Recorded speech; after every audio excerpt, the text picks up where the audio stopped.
রহিম এবং করিমের গল্প কিন্তু আমরা অনেক শুনেছি। আজকে নতুন করে আপনাদেরকে একটা গল্প শোনাই। রহিম এবং করিম দুই বন্ধু, দুইজনই গ্রাজুয়েশন শেষ করে, এবং রহিম 15 লক্ষ টাকা দিয়ে 15,000 টাকার একটা সরকারি চাকরি নেয়। আরেক বন্ধু 5 লক্ষ টাকা ইনভেস্ট করে একটা ব্যবসা প্রতিষ্ঠান দেয়, যেখান থেকে তার মান্থলি ইনকাম 40 থেকে 50,000 টাকা। দেখা গেল 3 বছর পরে গিয়ে যে সরকারি চাকরি নিয়েছে তার বাড়িতে অনেক বড় বড় বিল্ডিং উঠে গেছে, আর যে হচ্ছে ব্যবসা করতেছে তার বাড়িতে তেমন কিছু উন্নতি হয়নি। এটাতেও কোনো সমস্যা নাই। সমস্যা হচ্ছে এলাকার মানুষ সবাই বলা শুরু করে দিয়েছে যে সরকারি চাকরি পেয়েছে, সে সফল হয়ে গেছে, সে হচ্ছে প্রতিষ্ঠিত হয়ে গেছে। আর যে ব্যবসা করতেছে সে হচ্ছে কোনো চাকরি বাকরি পায় নাই, সে বাড়িতে বসে বসে একটা দোকান করতেছে।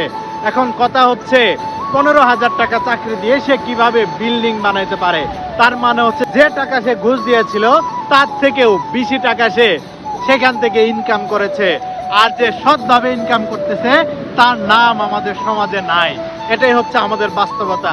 আসলে আল্লাহ ব্যবসাকে হালাল করেছেন আর ঘুষকে হারাম করেছেন, আর আমাদের সমাজে যারা ঘুষ খেয়ে পেট বড় করতেছে তাদেরই আমরা প্রশংসা করতে শুনি। সো এখন থেকে আমাদের সমাজকে চেঞ্জ করতে হবে। যারা ঘুষ খায় তাদেরকে এখন থেকে প্রকাশ্যে নিন্দা করতে হবে, যেন তারা ঘুষ খাওয়ার সাহস না পায়। এবং যারা বিজনেস করে, যারা ব্যবসা করে, তাদেরকে আমরা সম্মান করব, যাতে তারা উৎসাহিত হয় এবং ঘুষ থেকে দূরে সরে আসে।